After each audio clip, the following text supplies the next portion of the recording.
Bharatiya Janata party दुनिया की सबसे बड़ी राजनीतिक दल देश में 2014 में मोदी जी के नेतृत्व में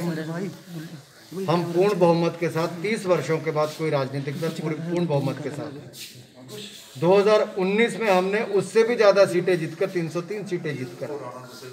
क्योंकि हमने काम किया, विकास किया, जनता का विश्वास जीता। हमने देश में सरकार बनाई, देश के अन्य राज्यों में सरकारें बनाई, और हम जम्मू कश्मीर में भी जो हमने वायदे किए थे, हमने कांग्रेस की तरह झूठे वायदे नहीं किए।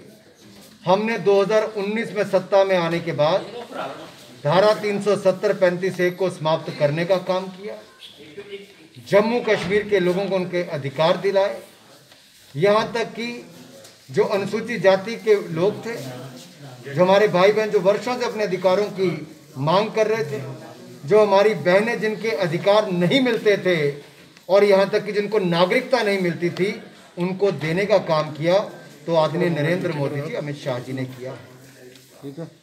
हमने जम्मू कश्मीर के विकास की बात की और आज भी लोकतंत्र में विश्वास रखते हुए,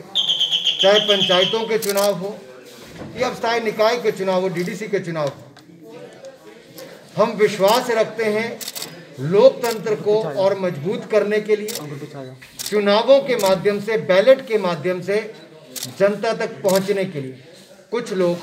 बुलेट का डर दिखाकर जनता को, युवा को गुमराह करने का काम करते हैं।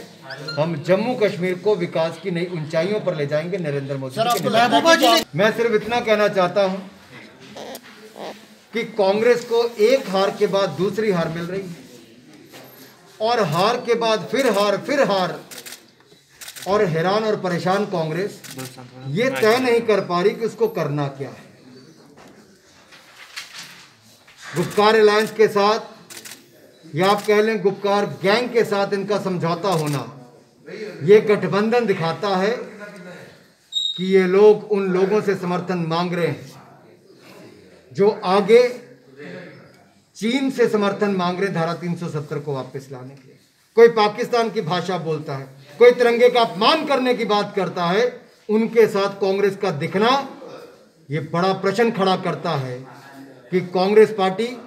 क्या उसके विचारधारा भी इनकी तरह हो गई? क्या कांग्रेस की विचारधारा इनसे मेल खाती है कि एक हार के बाद दूसरी हार कांग्रेस को मजबूर इस गुपकार गठबंधन के लिए करती है, गुपकार गैंग का हिस्सा बनने की करती है।